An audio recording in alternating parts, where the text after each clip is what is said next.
Welcome into the podcast, episode 1 of Livin Large.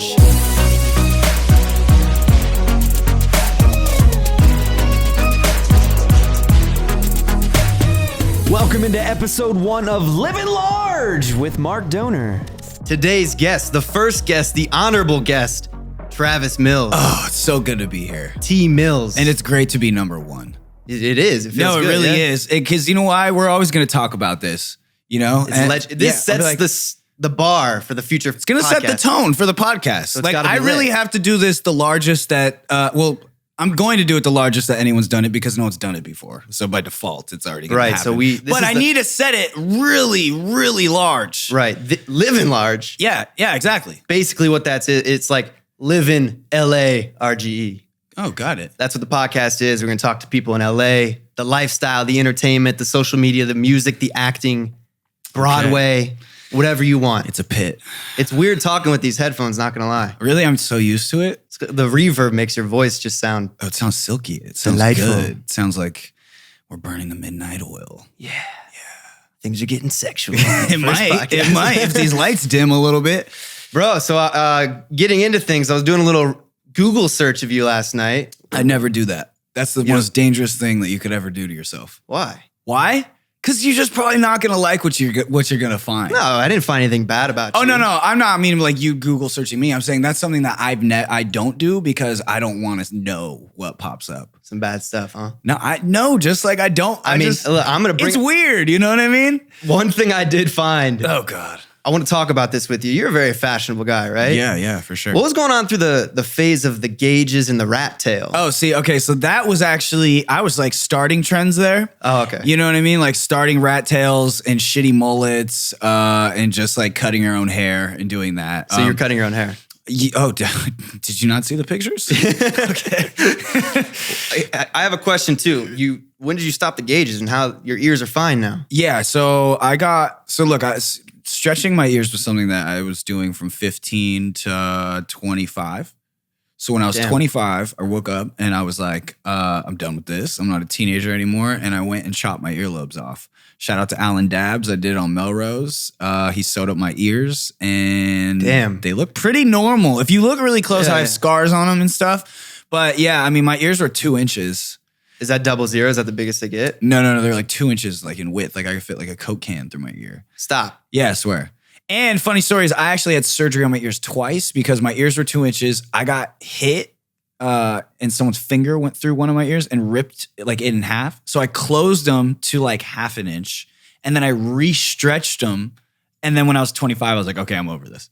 So I had like a long history with body modification. And I'm going to tell you this, a lot of my fans got really big gauges. They started stretching their ears, right? So like when I did that, a lot of them were like, oh bro, you sold out. You know, you turned your back You've on changed. it. Yo, the most extreme shit you can do is cut off a piece of your body. I don't want to talk to anybody, okay? Because like if you got plugs, go cut off your earlobes and tell me how that shit is. It's not a walk in the park. It's fun. Yeah. It's cool. It's cool to see the change. But you know, you got to be kind of, I don't know. You should have started the trend of I didn't go to no surgeon. Do you know what I mean? I didn't go to a surgeon. Some backyard. It was like some prison No, I went stuff. to a tattoo shop. I went to a body modification artist, someone who does dermal implants, someone who does like scalpeling and splits tongues and, like some when next level shit. Yeah, just like the fools who actually do this shit. You know, people who are in a suspension and, scarification and, burning and branding and shit. It's next level. Next level shit, yeah. I love how you call it body modification. That's what it is. Never heard that. Yeah. You should have started the trend with like the rat tail through the gauge. Oh, you know what I used to have to do is like when I would be like doing, I don't know, like action, like whatever. Okay, I'd be like at the river with my family, right? And I was like 18 and I had big floppy fucking earlobes, okay? So like I'd go, let's say I'd go like wakeboarding, okay?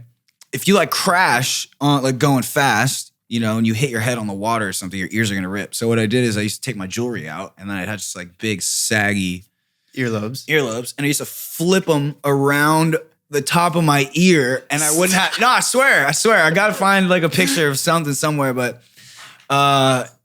It'd be the middle of the summer and you got earmuffs on. For real. It looked like I had no ears for a little bit. I did not know the struggles of gauges. So guys, if you're ever thinking about getting gauges, think twice. Yeah, that shit's permanent. Yeah. Yeah. Oh no, this is really not. You just gotta then go to like, a homie and get your earlobes chopped off. Right. Not that permanent. More body modification. How many tattoos do you have? No idea. No count? No, I don't know how to count them. Like, I don't know. Does my arm just count as one? Because that's a lot of hours. Did you get it done at one time? No. Like like many hours, like probably like 40 hours on my arm. What was your first tattoo? On my legs, it says stay young on my thighs. How old? 16. I traded a sidekick for it. The phone? Yeah, I traded a sidekick to the tattoo artist and I got it in my homie's kitchen. What'd your mom say about that? Oh, what did my mom say about that? She didn't see him. That's why I got him on my thighs. So like, even if I was like walking around the house in boxers and shit, they're still covered. And then when she found out, what was it like? When did my mom find out? I got like 4 other tattoos before my mom found out. She found out when I got my foot tattooed, and I was 17 when I got my foot tattooed. She didn't really care. Didn't care? Nah, she was like more so wondering when I had the time and how I found the resources to go and do that.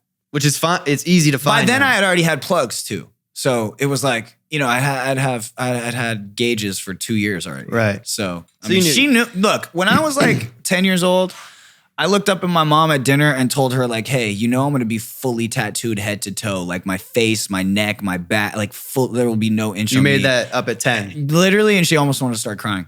That's how my mom is. I'm scared to death my mom's going to disown me if I get a tattoo. No. No one in my family has tattoos. It'll make her love you more. You think? Yeah, for She's sure. like, I'm going to disown you and you get a tattoo. But they love you no matter what. Yeah, when my mom found out I had my head tattooed, that's when that was weird. Yeah, but that's red. You can barely see it. I know. She slapped me though. What does it say? FTH. For the hits. For the homies. For the homies. Yeah, whatever you want it to be. That is a good point though. Face tattoos are really in now. Yes. When did you get that one? 11 years ago. So you were way ahead of the trend. Oh, dude. Post Malone's got Always Tired. You got 6ix9ine. I'm smart. Here's the thing. I'm smart because, look, I've been doing this shit. It's crazy because, like, I feel like I'm super young, but I've been in this shit forever, right? Right. So I've seen, like, a whole bunch of shit come in and out of style. I've been influenced by it and affected by it. But, like, yeah, I'm glad I didn't tattoo, right? Like, trust me. Like, you think I don't, like, have tattoos that I'd want to get under my eyes and, like, all over my face? Like, yeah, I love that shit. But I'm just so happy I didn't. Like, right. And look, like, I did this, and I'm like, okay, cool. Like, I got my earlobes tattooed twice. Trends come and go, so like you're stuck with those tattoos for a long time. Yeah, I'm happy with my ear. I think my the tattoos on my ear are tight. I think my lip tattoo is something look. One thing is I heard lip tattoos go away. They don't. Not for I know. me. My girlfriend has one. Yep, still there 7 years later. Okay, yeah. So that is misleading. Yeah, but you have. Dude, when I first saw you, and a little backstory on me and Travis, how we met. I first saw you in a Mike Posner Started from the Bottom. Oh yeah, we did that song remix, which was dope. Thanks. And I showed Kylie today, and she's like, "Whoa, this is fucking sick." Oh, thanks. She loved it. And then I saw you did one with him and Nikki Heaton. Yep. Which was fire. Yeah. That's the first time I saw him. And then the first time I met you was paintballing, I think. Oh, at Hollywood Sports Park. Yeah. Okay. So I wanted to talk a little bit about some of your hobbies. So I see, what got you into paintballing? I played paintball. I grew up in Riverside, and it was Orange Groves, and there was like not shit to do. And I went paintballing for like a friend's birthday or like one of my birthdays, something. I ended up at a paintball park when I was like 11 or 12, and I loved it and got addicted to it, and then started going like every week, every weekend. And Were you a rebellious kid? Oh yeah, I feel like it because you're into paintball, you're into tattoos, gauges. Dude. Oh yeah, I was into like one crazy shit is I was into like starting fires when I was a kid. Little arsonist over here. Yeah, I had to go to therapy. Stop. No, I swear. And then like my mom had to take me to like the fire department, and I had to go through like these classes with them, and I had to like draw pictures on why fire was good, like what like good things fire is used for, and then like bad things that fire can do.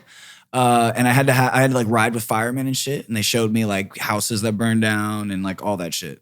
Damn. Yeah. What would you light on fire? You wouldn't light Trash houses. cans. Oh, No, okay. trash cans, like creeks, like we'd have creeks like in my and like get like a bunch of like brush and like pour like gasoline on it. Skate ramps.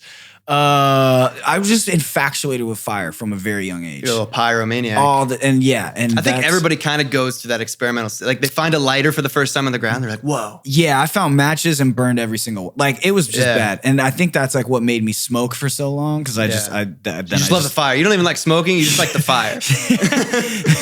But I was very, very mischievous. Yeah. You grew up in Riverside. Did you go to college? I went to hair school. Hair. Check this out. I graduated when I was 16. Got my diploma when I was 16. From high school. I graduated way early. I was in community college. I was like taking community college classes at 16 with college students. Because I got kicked. I went to private school. So I got a really good education up until 10th grade. I got kicked out. Then I went to charter school. And this charter school thing that I did, it put me into community college. Like I went and took classes at the community college. And so for every college class I took, it counted as 2 high school credits. Nice. So I did that. And then, I got my diploma when I was like 17 and I was working at Starbucks. And this girl came into my Starbucks that I used to like talk to and stuff. And she had a book on the counter. And I was like, what is that? And she showed it to me, and it was a cosmetology book, and I was like, "Oh, I could do that," And Not that you wanted to do it, I can't. Well, I'd always, I was like fucking with my hair. I was into like hardcore and like metal, and like, I was like just like going to shows, and like I was in that whole scene. You know what I mean? So like I had fucking every color hair you could possibly think of. I like cut my hair like. I think it's a good thing though that you didn't get into it, judging by the mullet phase, the rat tail. Yeah. Well, look. So anyway, so I'm like, I could do it. So the next day, I quit Starbucks and enrolled in hair school. Okay. And then I took like 10 months I took like 5 months of classes in Riverside. Got in a lot of drama there because you go to school with like 200 girls. And you're like one of like 3 dudes. So it's like it's not a bad gig. It's an amazing gig. And then I transferred because I got accepted into this like really prestigious, like it's not prestigious, Paul Mitchell hair school, right? So it's like not for me growing up in like that shitty little town. It's like, I'm gonna go to Orange County to their flagship school and like go to this like huge hair academy, and I did, and that's where I started my music project. How'd you get into music going from hair? I was in music my whole life. I had always been into music. My grandpa got me a guitar when I was 5. I started a band when I was 13, like in my garage. I was in bands in high school and while I was in Starbucks. And then... so would you play gigs or would you just... Oh, yeah. I was in like pop punk bands.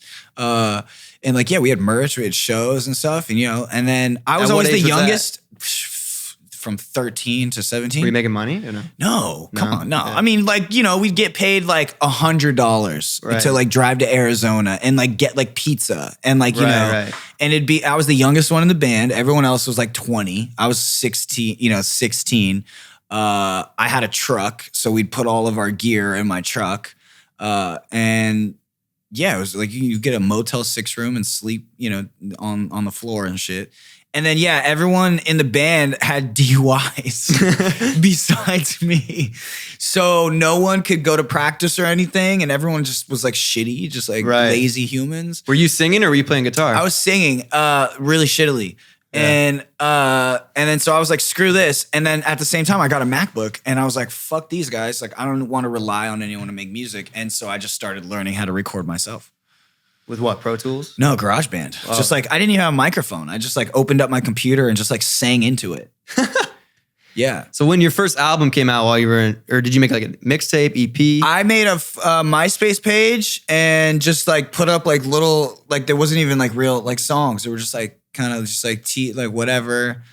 I mean, MySpace, it was more so music based, I feel like. I would always put my music songs on. And it got popping on there. And then, and one thing led to another. Yeah. And I just like never stopped. Oh, and then what's crazy is like I finished hair school and I went and you have to go and get your state license to become like a cosmetologist. Mm-hmm. I wasn't a barber. I was a cosmetologist. It's like I could do everything. Like my state board test. Could you do the straight blade? Or you have to be No, that's something different. But I had to do like manicures, pedicures. I had to know hair color. I had to know how to like French braid. I know how to do like the perm rollers and shit for like old ladies. You have to know how to do everything. You have to know how to do facials because you're tested on all this shit. Jesus. And it's so extensive. that day, I know it's tough. Like people tell me it's hard. Yeah, and you have to. I went to school for 1,600 hours. That's like what you have to clock into, and then you got to do like a bunch of other tests, and then you have to go to Glendale and take the state board test. And so the morning that I went into it sucks so bad because you have to bring a model, right? Someone that you can like do all this weird shit to their hair and shit. You have to be there at like 5 in the fucking morning, and then you do this shit takes like 5 hours, and you're in like it's all timed. Right. It's like and I fucking hated school. Like I'm not the type of dude to go through school. Like be prim and proper. I think, dude, that's like not that I hated school, but I think creative people, it's hard to do school because it's like you're being told what to do, and I feel like in the creative environment, you kind of just got to do your own thing, and it's like all what you're telling yourself to do. No, definitely. Yeah, that's why I liked hair school because in school I could like create shit, But then when you got to go to the state board and like be tested, that's when it's whack. But anyways, the day that I took the test, I got my license, and then I left that place and went on tour, and I never did hair again. Like literally left that testing facility and went and jumped on tour. And then when did you sign a record deal? Oh man. So look, I signed a shitty record deal to a guy that I was friends with, his death metal label. I signed to like a hardcore label and got fucked over for like $1,000. Does that happen a lot, you think, to like upcoming artists? Well, not as much now. Yeah, not as much now. Look, I was from Riverside. My homie was putting out hardcore bands music at the time, and it was like big in like the little, hardcore scene. And he was like, yo, well, we'll give you $1,000 to go record. And I was like, dude, record deals don't exist. Like this, this is fuck yeah. I didn't have a lawyer. I was like 18, signed it. Ended up recording a bunch of songs, put one of them out, and it blew the fuck up. And then Columbia Records hit me up. And then that's when everything got like super messy with my homie. And then, shit gets all fucking sideways. But that was like really like when I was introduced to like the real deal music business and was like, brought to every label and, did that whole thing. I feel like everybody has to go through something in life. I met all the wrong people first. Right. Like in my career, I met all the bad ones first. Well, you got them out of the way. 100%. Now you're sitting in front of the good ones. Living large. Living large. But are you gonna make that voice every time you do it? Should I? I don't know. You got like, is it gonna be like a slogan? Living large. Like a button you could hit. Living large. See, this is why I wanted you on the first episode. Okay. Yeah. You're giving me creative ideas. Hey. I own the IP for that though. Well, let's talk about you now. You're on a diet. I was like, yo, you want me to get you like a beer or anything for when you sit down? You're like, nah, I'm on this keto diet. Oh, man. Give me a coffee with a half and half. Thank you. No carbs. Is there more coffee, by the way? That was really good. Yeah, we can get you a coffee. Okay, cool. They killed it, dude. They killed it too. So look, I'm not a diet dude. Damn, I feel so Joe Rogan right now. Just sitting on a podcast and talking about keto. Why are you on a diet? Okay, look, you're skinny, man. Dude. You're 6'4". It's not for that. It's not for that. Listen, I'll tell you why. I got healthy. Look, I stopped smoking cigarettes. Here, I'll tell you exactly when I stopped smoking cigarettes because I have a fucking app for that, dude. So remind you every day, like this is day. It's an app called My Last Cigarette, and if you are quitting smoking or you would like to quit smoking, you should download it because it'll give you great motivation. I've been a non-smoker for 2 years, 212 days, and 3 hours down to the minute right now. I have not smoked 18,842 and a half cigarettes, and I've saved $7,000. Damn. Not only that, I've also like saved 75 days of my life. And since I've quit smoking, 9,034,056 people have died from smoking. So that's what I'm saying. So look, I got healthy, like I got health conscious almost 3 years ago. I wasn't healthy. I was still like, drinking a little bit of soda, all that. Around January 2017, I never worked out really before or anything like that. I was like kind of athletic. I played baseball and hockey when I was growing up, but then I was like, fuck all sports. And I started playing music. So, I smoked cigarettes for 10 plus years. Running was the worst thing for me. So last year, like January, I went through a whole bunch of shit in 2016. I was super depressed. It was like, super hard. And I woke up and was just like, I need to focus my energy on something. And so I started going to the gym. That was cool. And I got accustomed to, working out. Right. And it becomes a habit. It wasn't like I wasn't obsessed, and it just wasn't hard anymore. It wasn't like, I'm not going to say that. I didn't look at it how I used to anymore. Right. I feel like me, it's like, it's hard to get to the gym, but once you start going, it's like. It's always hard to get to the gym, but like I knew that every time I left, I always felt better than when I walked in. Right. I'd never shown up. You go in the morning or something. evening? Well, I'll tell you, like I was just going as whenever I fucking could, you know. And I was going twice a day sometimes because it was the only thing that like would get me out of that funk, You on like, that Eli Webb grind. Exactly. I would like feel down, and I'd be like, all right, I'll just go to the gym, And it started off small, and like I'd just start running a mile, And then it got up to where like 7 months ago, I was running 3 miles every day. I was going to Runyon, I live in the hills. And so I like running up there because it's really hard. And like running 3 miles in the hills is a lot different than running 3 miles on a treadmill.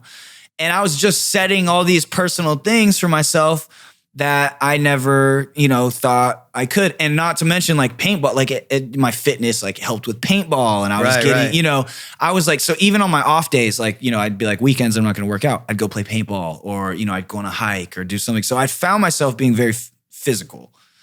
And I liked it a lot. I felt like I was writing better music, when I'm in the studio. Right. It changes your whole mindset, dude. Dude, it really does, And not only that, but it gave me time to also like experience new things. Like if I went running for an hour, I could listen to podcasts. I could listen to music. I could, I could not think about anything. I could think about myself, and it was really cool. But then I'd go to dinner and I'd get like, I'd get like a turkey burger, but I'd get like fries, and I'd be like, man, I ran 3 miles today. And then I'd order a beer, and then I'd finish the beer, and I would order another one, and I have 3 beers. And then I'd, my girlfriend's vegan, so, vegan restaurants. All right, I'm taking us up. We're up to speed now. We're up to speed. Vegan restaurants. Oh, I'm so healthy. I'm 80% vegan. I don't really like meat, but at the same time, I'm having mad stomach issues, like digestive problems. From vegan? No. Just from anything. Okay. Like literally like, and I've had these for the last 5 years to where like, I just like food. I was lactose intolerant. I can't eat oats. I can't have broccoli. I can't have cauliflower. Just because it's healthy, right? No. Like I was intolerant. Like really? It fucked my stomach up, right? That's crazy. Can't have cheese, can't have real milk, like, creamer or anything like that. Everything, that's why I had like a lot of like almond milk and all that shit. So being with my, vegan girlfriend was easy for me. And I was never a big meat eater, like, but dude, I started training Muay Thai. I was going to get into that next. Okay. Well, whatever. Okay. So, I noticed I could never shed. I have, a thing on my belly. I could never get rid of it. No matter how hard I worked out, no matter how much I ran. Well, like skinny fat, you mean? Yes. Kind of like me. Yeah. I wouldn't call you skinny fat. I'm skinny fat. Okay. I was skinny fat. But, and when you're like that, it's crazy because everyone sees you and they're like, dude, you're so fucking skinny. Like, and you're like, I'm trying to take care of myself. Why? Like, dude, eat the cheeseburger, bro. Come on, and your parents especially like, eat a fucking cheeseburger. 100%. And but like at the end of the day, I'm like, dude, I'm putting in all this work. I'm not seeing like the results that I really want to see. Not only that, it's like, I was coming off an ankle injury. Which you're still going through, which right? I'm still rehabbing. Yeah, my joints were really screwed up. Like inflammation and like, felt like I was falling apart. And then not only that, guitar or what? No. I'll tell you. Not only that, it's like I'd hit 9 p.m. after the dinner with the 2 beers. I'd go home, pass out. Yeah. My girl was like, what the fuck? Like I felt like a 60-year-old man, and I thought it was weed. I was like, oh my God, I got to stop smoking weed. I'm getting old, like da-da-da-da. I'm a huge fan of Rogan. I'm a huge fan of all of his guests. And then I've listened to a bunch of his podcasts about keto, cutting out carbs, refined carbohydrates, and sugars. And a buddy of mine that I train with just so happened to start it like 2 weeks ago. And I felt like I had to wait until I felt like you go, like there's this building somewhere in LA that you walk into and they're like, You want to be keto? Okay, let's sign you up. Here you go. Here's a box of this. Here's a box of this. This is what you do. This is what you don't do. Here's how you do it. Let's take your shit. Shit does not exist. That shit does not exist. So I was waiting for something that was never gonna happen. Yeah. And I'm like a really all or nothing person. So I was like, yo, you know when you see someone do something and like, you know that person and you're like, yo, you know, like your mindset and you're like, yo, if this person is doing this shit, right, there's no way. I think that's important too in relationships. Yeah, 100%. Like, and you know, that's often what inspires you about the other person, right? Is if they're even like on the same level or even more than you, like that keeps you hungry for more. So I was like, yo, if this fool's doing it, I can definitely do this shit. Bro, I did this shit. I was in ketosis in like 4.5 days. In like 4 days. What is that, by the way? Because I did some research. What is ketosis? Ketosis. Now, look, I'm addicted to Reddit and I'm like on YouTube like 20 hours a day, and I'm probably like I'm the most annoying person about this right now. Ketosis is when it's like the state that your body switches into when your body stops burning glucose as fuel. Right? Which like carbs and sugar convert into glucose. That's like what your body's burning. And it's when your body switches and it starts burning fat. So you're good. That's good. That's very good. Ketosis is good. And your body produces ketones when it's in a state of ketosis. And that's how you can measure what stage you're in. But here's what I don't get. The keto diet, you eat a lot of fats, right? Tons of fat. So, dude, like, okay. Doesn't make sense. Is this the Atkins diet? It's a modified Atkins diet. Okay. But it's like, it's no carb, essentially. Like, I'm like, my carbs are. But how do you have energy? Where do you get your energy? From fat. From fat. So, the reason why I wanted to do this for 1.5 years, right? Like, ever since I started getting fit, because I was like, oh, this is going to take me to the next level. And I've just, you go online and you read shit about it and it's crazy. And it's a weird diet because Western medicine, I feel like, hasn't really caught up yet. Like, my mom, she's, a nurse, like a very high, like she runs an operating center. Told her about this. She's like, you're gonna have a heart attack. She's just not, she hasn't like kept up to date with, all of the shit that's coming out. Or she doesn't have podcasts and like all that stuff. She should start listening to this one. Exactly, mom. Cause subscribe right now. Yes, hit please. that subscribe button. And yeah, dude, I don't know. I was just like, I gotta wait for someone to show me how to do it. Literally just did some research. And it took about 4 days. I'm not gonna lie, I felt a little tired the first couple days and I had like kind of a headache, a little. I was very scared of this thing that's called a keto flu. Where it's like the keto flu. Thank you so much. Thank you so much. The keto flu, yeah, you get like flu-like symptoms. And yeah, I felt like that for like 3 days, 4 days. Did you want to stop because of that? Dude, I wanted to stop because I love candy and I fucking love beer. When I came over, we did some recording together. You were all about the beers, the brews. I love beer. Yeah. That's liquid bread. Yeah. And that's why I was like, when you said oats, I think there's oats in beer. Oh, there's wheat in beer. Wheat, barley. I was intolerant to oats too. And, from all this. Now, let me tell you this. As soon as I cut out carbohydrates and sugar, right? All I'm eating now is meat, right? Like hella ground beef, right? Like 80, like 75% lean, 25% fat. Stop. Swear to God. The more fat, the better, bro. I'm eating now, my appetite, mind you, I would eat like a bird before. I'd have like 2 meals a day. My appetite was fucked. Like I did not get nutrients. I would eat like a bird. I'm eating the most food. My girlfriend would chew it up. She'd open up her mouth and I'd go. Yep. Just little piece by fucking piece.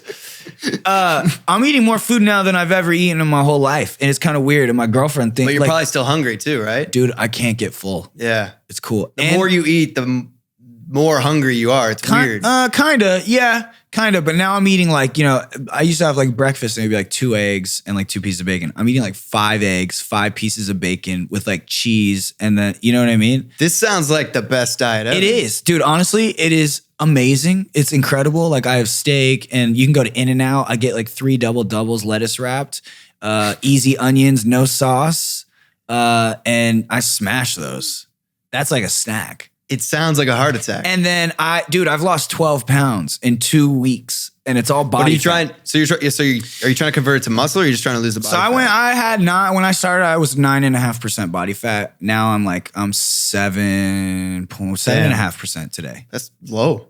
Yeah. That's good. Yeah. So, I mean, it's working. And you just been doing MMA? Like the cardio, or you've been lifting? I run. I do jujitsu and Muay Thai. Damn, you're active. Active. What's your day look like? You wake up in the morning, go running? Wake up at 7. I have a cup of coffee with heavy whipping cream and MCT oil. I go to jujitsu for an hour, and then Muay Thai for an hour, and then strength and conditioning for 30 minutes. Go home. I don't know. Every day is different. Bro. Yeah. Well, like I do have some structure in the sense of like, if I can't make the class, you know, I have like classes and people that I train with, and if I can't make those because of something with my schedule, I'll do a private. So I'll go to the gym at either like 7 a.m. or I'll go at like 9 a.m. And I'll do like one-on-ones and stuff with a coach. Dope. Yeah. So I make it work. This motivates me. This is like to see you working out, and when you post on your like Instagram and stuff. Kicking people in the face and stuff. Yeah, dude. It's motivating. Yeah, thank you. How's all this? So let's get a little more personal. Now that we know everything about your past, great, your diet, what you eat, your stomach boring, problems. It's boring. Oh, by the way, so all of those things are fixed. Like, so I was lactose intolerant my whole life, right? I'd be like, oh, I can't eat, you know, I can't have like cheese, you know, I can't have quesadilla, chicken quesadilla. Dude, it wasn't the fucking cheese. It was the fucking bread? Tortilla. Oh, yeah. Do you know what I mean? It wasn't like milk wasn't giving me like the shits when I was a little kid. It was fucking 2 bowls of cereal and sugar. Right, yeah. You know? And like, it's crazy. Like the minute that you cut that out. Different. Dude, yeah. And I feel different. And I could, everyone can tell my life, you know? Yeah. I walk it, like my coach can tell when I'm training. And that's been the coolest thing because I've always worked out and not gotten results. And that's so frustrating. That's me.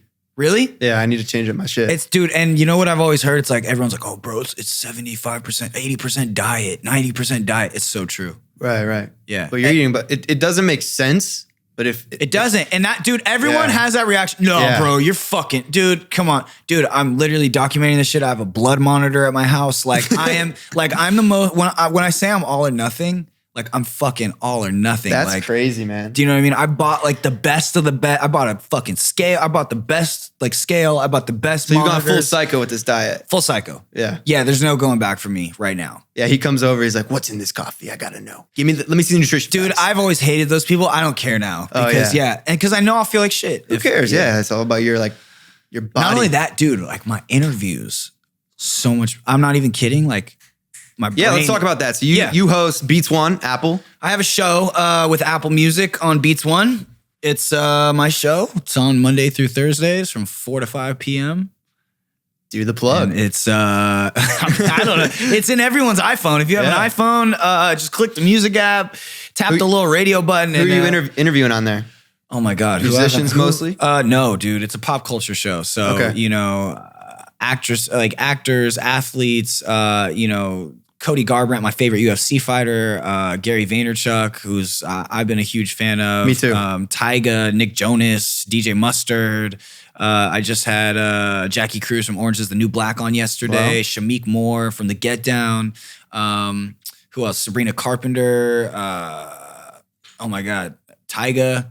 You said that, yeah. Oh, did I? Okay, yeah. Dude, and it's been like, Bella Thorne and Irv Gotti, like together. I had the creators of, I love this animated show on HBO called Animals. I haven't seen it. I think Phil and Mike are the creators of it. I just had them on.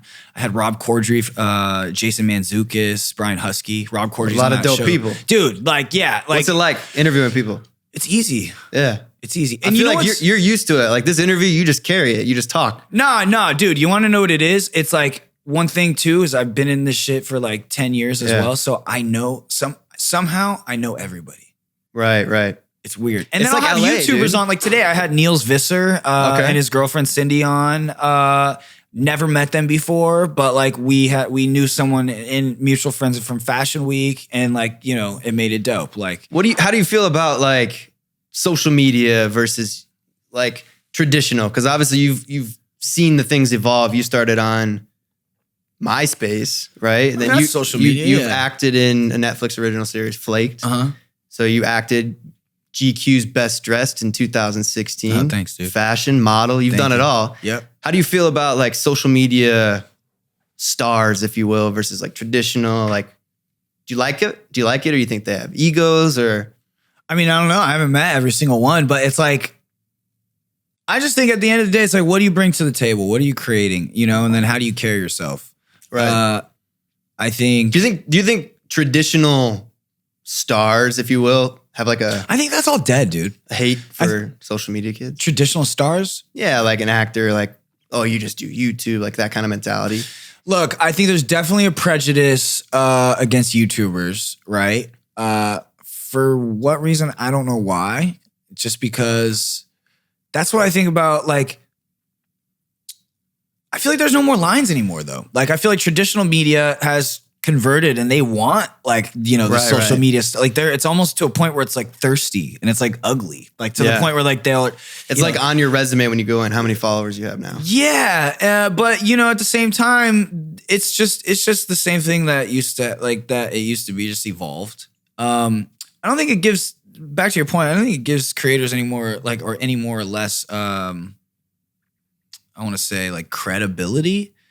I just think it's like about, like, yeah, what are you creating? Who you're creating it for? I think it's cool. I think, like, obviously, I feel like a lot of social media influencers, people like myself, we want to act, right? We want to get into the acting space, but we do this to stay busy. We do this to get us to that next level rather than sitting around and hoping, right? And I think it's cool too to see like some traditional stars start to do social media. You're starting a vlog. Definitely. Yeah. And, you know, that's like, look, I've had my YouTube channel since like 2009. Right. And never, like, I posted like tour recaps and like songs, you know, and then I posted like little vlogs here and there and I would delete them and stuff. And so like, I have a huge respect for people who can do that because I've always been like, I'll watch it and then like a year will go by and I'll like look at my uploads and be like, oh, I just like delete it. You know what I mean? Feel like it's cringy. Exactly. I feel like that with songs too. But yeah, I think that, dude, you're still acting and creating content. You know, I, to me, what it feels like is like it's the most DIY thing that you could do. You know, and you look at someone like Issa Rae, who like Insecure started on YouTube. You know, from YouTube skits that she was like creating. Mm-hmm. You look at like someone like Troye Sivan. Even Workaholics, they started on YouTube. 100%. But like look at an artist like Troye Sivan, dude, he was a YouTuber. And I mean, he uploads videos on YouTube. Like Shawn Mendes, Divine. 100%. Yeah. And you know, I'm like, would you classify Joe Rogan as a YouTuber? Because he's one of the he has one of the biggest presence on YouTube right now. Yeah, with the podcast. Do you know what I'm saying? But I feel like you treat. That's what I'm talking about when you treat like a traditional person and they do social media. Yeah, but I think it's cool. You do YouTube videos. You have a podcast. You have song. Like it's like what do you know? It's just like this is the age that we're in now. Right. And I think that's exciting, and at the same time, it's also gonna like open the door for everybody. So there's gonna like there's a lot more shit out there now.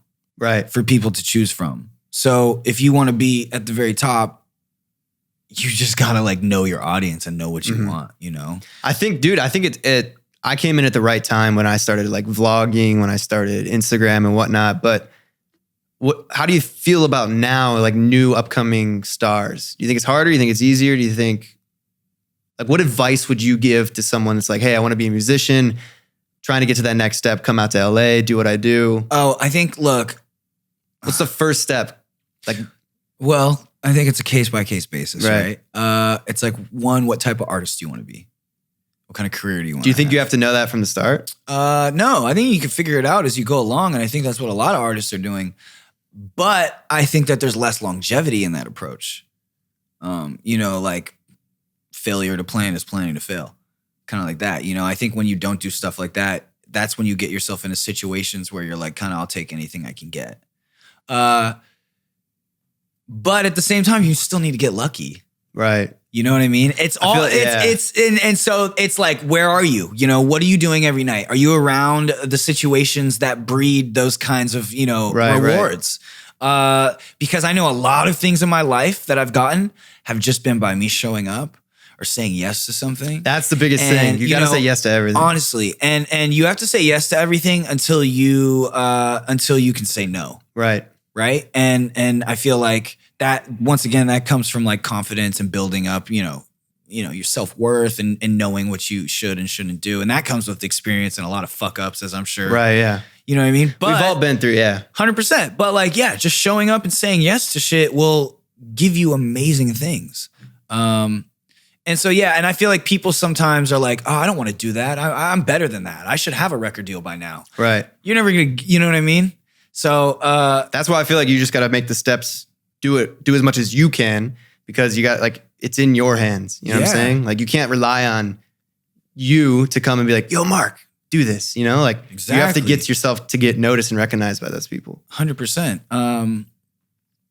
And yeah, that's a hard, just give someone advice on how to do that is so. I know, right? I feel like if anyone knew, they would be the richest person in the world and they would be the busiest manager ever. Right. Because they would have all of the clients. Right.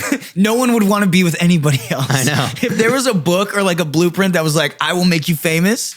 Now, there's like, I think like what you're getting at too is like, obviously there's like hella gimmicks and shit online right now, right? Mm-hmm. Like, just things that will get like followings up. But like, I don't think there's longevity in that. Right. And you can even like watch.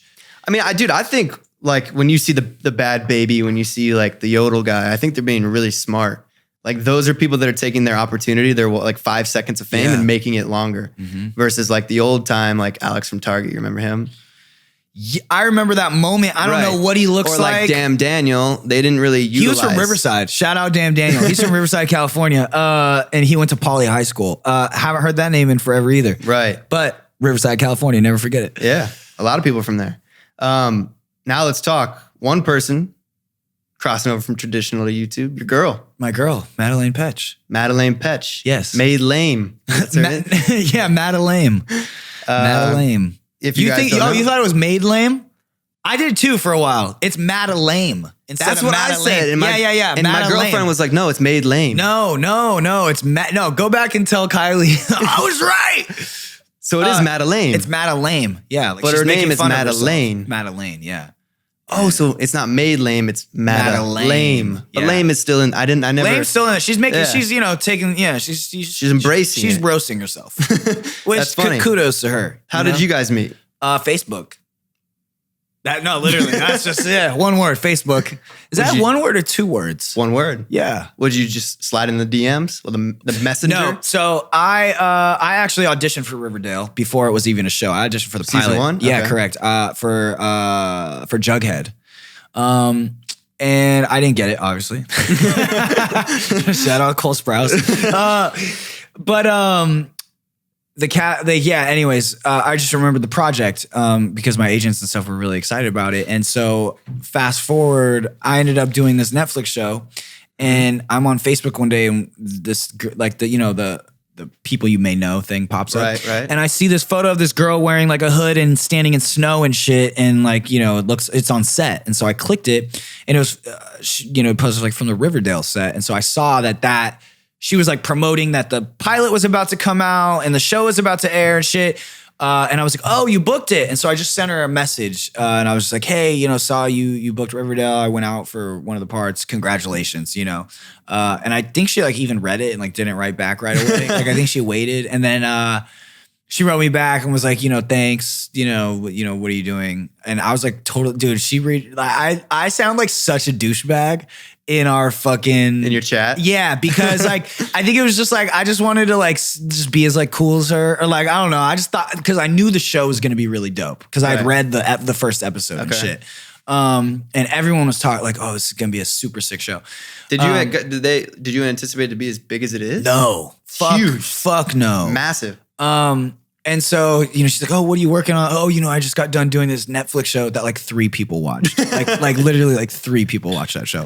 But I met amazing. I met, me doing that show, I met my theatrical manager who I work with, who's you know what I mean? Like I met so many dope people there. But exactly. Yeah. But just by saying yes to shit. And so, yeah, I just sound like a fucking asshole. I don't know why and then, I was like, where are you guys shooting? She's like, Vancouver. And I was like, dope, and I was like, hit me up when you get back to LA. Like literally a month goes by and I'm at a club and there's this redhead girl across the club. And so I didn't even have her number or nothing yet. And so I go on Facebook and I'm like, yo, are you at Warwick? And it's like 1 a.m. and she writes back, no. Oh. And so I'm like, oh, fuck. But me being fucking smooth, I think I sent her my number and was like, oh, well, let me know if you want to go out next time. You know what I mean? And so I gave her my number and I was like, text me. She's like, no, I'm still in Vancouver. And I was like, oh, well, let me know if you want to go out sometime and, when you're back in LA. And then literally like 3 days later, I got a text and she's like, hey, I just landed, in LA. Like literally, like my plane just touched down. And I You were remember the first person she texted. first person she texted. And I remember I was like at the gym trying to like learn how to work out and like getting healthy. And I remember I was like, hey, we should go snowboarding. Like one of the things I said, I was like, we should hang out. She's like, yeah, what do you want to do? I was like, let's go snowboarding. She's like, that's dope though. She's like, I don't fucking know how to snowboard. Like, why? Like, she's like, I don't even know you. Like, why would I go to the mountains with you? Like, yeah, now like, you know, like, what the fuck? Yeah. I was like, okay. She's like, how about we go see a movie first? And I was like, cool. So I was like, what movie do you want to go see? And I let her pick a fucking movie, and it was horrible. It was awful. What was it called? I don't remember. And we like talked kind of the whole movie, and then we ended up going to Swingers, this diner. Amazing. Delicious. And it's open 24 hours. Yep. And we stayed there till like 3 a.m. and I dropped her off at home, and I didn't try to kiss her or anything. Didn't do anything. And we hung out every day since. Wow. Yeah. I mean, besides days that she's shooting, but I'm saying from that day we met, she was home. It was her hiatus. Right. So we hung out every day, since Why would she hang out with you? Bro, I don't fucking know. She have friends in LA? Probably not. What was she doing before Riverdale? She was worked at a coffee shop. Damn. And she was a personal assistant. She had a bunch of jobs. Complete 180. Yeah. That's dope. Well, she was acting too. She did some like movies and like small movies and stuff like that. She'd always like been acting and modeling and stuff like that. So your intention from the start was that you wanted to be with this girl? Well, no. Once we hung out, on Facebook, no, no. Once we hung out, we ended. I didn't think I'd like her that much when we picked each other up. She didn't think. She thought she would hate me too. She almost canceled on me. Damn, the truth comes out. She actually made me FaceTime her to make sure I was who I said I was. So before I picked her up, Facebook I was like, no. I was like, no, we were texting by then. And I was like, okay, what's your address? Because I bought movie tickets, by the way. She told me what movie she wanted to see. Yeah. I bought them in advance. That's Smart. points. She liked them. She liked that. She liked that. And I was like, okay, what's your address? I'm on the way. And she's like, wait, FaceTime me. And I was like, what? I was like, what the fuck? You hadn't talked on FaceTime at all? No. Just text. Dude, literally, she landed like 3 hours prior to this, right. That's crazy. And she's like, just wanted to make sure it's you, not some fucking weird serial killer. And I was like, okay, cool. You're like, it is me, but I am a weird serial killer. I have a mask. And that's it. That's that. Dope. What's that been like? Amazing. Fun. Yeah. How long you been dating? A year? A year and a half. Yeah. A year. Yeah. We don't have like an official date. Right. That's how it's just. Yeah. Well, you could look back at your DMs. I guess. Yeah. Well, look, I know we first hung out in like February. It was like February 21st or some shit. I don't know the date exactly, but February 21st. It was a week after Valentine's Day. She got back. I remember that. Yeah, it was exactly a week. So February 4th. Yeah, February 21st was like, I think the first day that we hung out. And that was 2017. Yeah. So they had shot just one season? No, they had just shot like few. I met her right as the first episode was airing. Wow. Yeah.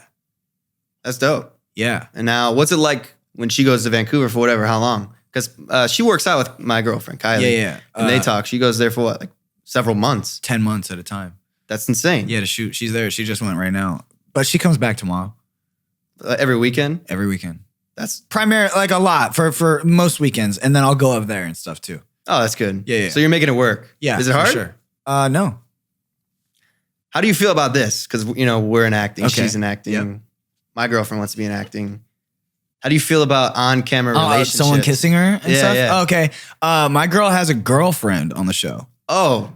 Yeah, so she kisses. I should have done my homework. Yeah. So she has a girlfriend on the show, and it's her friend. I'll say our friend. It's our friend Vanessa. Okay. And they've been friends since before Riverdale. And I'm totally cool with it. Would you be cool if she had a male? She had to kiss KJ for Riverdale for season 1. You're cool? I wasn't with her then. She'd already shot it, but yeah. I mean, I feel like me and Kylie have had these talks. Like if we ever book a role, it's like no. Look, I'm not gonna be like totally fun. You know what's crazy? Season 2, she had like it was like an implied rape scene. Oh, wow. And so I flew up there and was on set that day when they shot that. just to make her feel better. Yeah. Just to make her feel more comfortable. That's good. That's a and good it wasn't boyfriend. even like anything crazy, you know what I mean? It was just like some dude like laid her down on the bed and it's like suggested, and then like her homegirls, spoiler alert, in case you haven't seen season 2, go in there and fuck this dude up. Yeah, you know, You make a cameo, you like run in the scene. I just pop up from like above the bed and like no one, I don't get credited in like the fucking credits or nothing. I just beat this dude's ass. That'd be funny.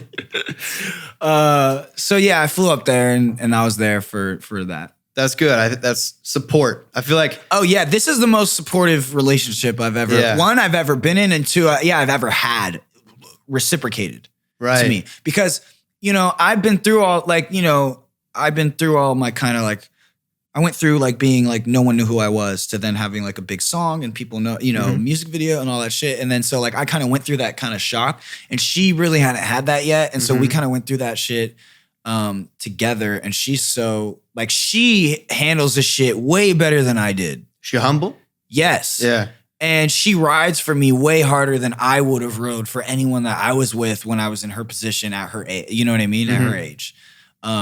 It's tough, dude. Yeah. I So feel like, it's what I'm saying is like, I can appreciate it that much more. right. I appreciate her that much more because I was in a similar position and didn't behave handle it like right. that. Yeah. That's good though. Cause like, yeah, you went through it and you could kind of like help her go through it. Cause that was quick. I don't even think help her go through it, dude. It's just like, yo, I'm jaded in the worst way. You know, I know what to look fucking for. Like, dude, if someone's coming up on us, my fucking back is, I'm already like, you know, if someone's taking a picture of us, I see it before they do. I know. I'm the same way. Yeah. It's like, yeah, exactly. they And you think have to be don't. like that. They think they're secret too. And then the flash goes out. But yo, dating her has been, it's so much different. It's so much different than music because everyone has a TV inside their house. right. Everybody. You know, and so it's like you'll be eating dinner and it's like the waitress, and then it's like the 12-year-old girl. It doesn't stop. But then it's like the 65-year-old grandma, like just eating with her husband. But like when her grandkids come over, that's the show they watch. And so like, you know, so it's just like boom, boom, boom, boom, boom. With music, You have to have a taste. Yeah. it's like if a kid walks in with some tattoos and plugs, or like, you know, a girl comes in, like I can kind of gauge it and be like, there, what's up, bro? You know what I mean? Yeah. But yeah, you guys are very different. You got tattoos, rock She star has no vibes. tattoos. No tattoos. Yeah. What's that like? You get a lot of looks. Oh my God. Like as a she couple? gets mad. She gets mad for me. Like, I don't understand because I'm used to this shit, right? Like Right. I've always kind of You turn heads, of course. 6'4", you're tattooed. No, less now, dude. But everyone has tattoos now. Yeah. Not in When I was Ohio. Not in 18 Ohio. When I was 18, I had 2-inch plugs and like, you know, tattoos. I got like, and a mullet. I got way crazier looks. But we'll be like, I don't know, at a fucking restaurant or like at a mall or, you know, something, or at an airport. And she'll just be like, I don't like the way that they looked at you. I'm like, what? She's like, yeah, they gave you a dirty look when you were ordering your drink. And I was like, how the hell did you, you know? That's something I learned about. I'm in my first relationship. Girls see everything, bro. Yeah. They got eyes everywhere. That's good. It's good though. Yeah, it's really good. Keeps you good. I like attentiveness, and I like knowing. I think, you know, my anxiety and my paranoia have served me for the best, you know, in my life. And even though it's really annoying and sometimes unmanageable, it's kept me safe in a lot of, you know, situations where I could have been really, you know, harmed. Right. Yeah. What's your guys' like date like? Would you rather, are you guys a couple that's like, let's go out or let's No, we're stay so inside? low key. Well, here's the thing. We're always out like in like the city, like doing things, but we're not like, you know, getting drinks, strutting the town out. Like we're like going to, I'm going to blow our spot up. Everyone knows anyway. We you know, a perfect day for us is like waking up, you know, laying in bed, watching a show till like 11 a.m., going and getting a nice little brunch and then strolling through the Grove I and love getting the like Grove. iced coffee and, you know, maybe like The Grove is a bad spot to go though if you want to keep it low key. yeah, but we do it like so much. like we're like on, like we probably keep the lights on there, like with how much we frequent the Grove. Like I just like, yeah, I spend way too much money and, you know, walk through Nordstrom's and like buy something you don't need just because like I don't know. That's the thing to do in LA. Like if you're bored, hit up the Grove. Just walk around. For real. And if you know what, if you ever come to LA and you want to see like people, just go to the Grove. Right. It's good for people watching. Yeah, just go to the Grove because you'll see all types of people there. Yeah. And they got a Barnes and Noble in there, honestly. So yeah, we'll walk around the Grove. And then we're like, if we're just bored and shit, we'll just go in Barnes and Noble and like sit in the fucking aisles and like look at books. And then like maybe buy one, maybe not. Maybe. I can't read. Can't do it. It takes too much time. My attentiveness is like even this podcast right now, it feels long. Yeah. Like I don't know how people watch stuff for like 2 hours. But that's read a the book. format. That's the format. There's only so much you could do at the Grove, but it's fun. My spot is at the Grove too. The little Italian spot on the corner, across from Cheesecake.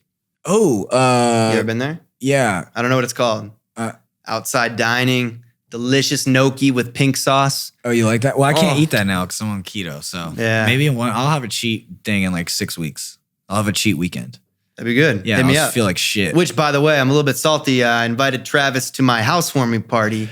Bro, hold on. I know that me and her were somewhere because we couldn't, and because I know Kylie texted her too. Yeah. When was it? A couple weeks ago. It was a couple weeks ago, but I know I was somewhere. It's whatever. You have to come by, see the house. Yeah, I definitely do. At least I could meet you here for the podcast, episode 1. Right? I know. At first I thought we were going to do it at your crib, and I was like, fuck yeah. But now we're in this super dope high rise above Los Angeles, feeling real The sun is setting. Yeah.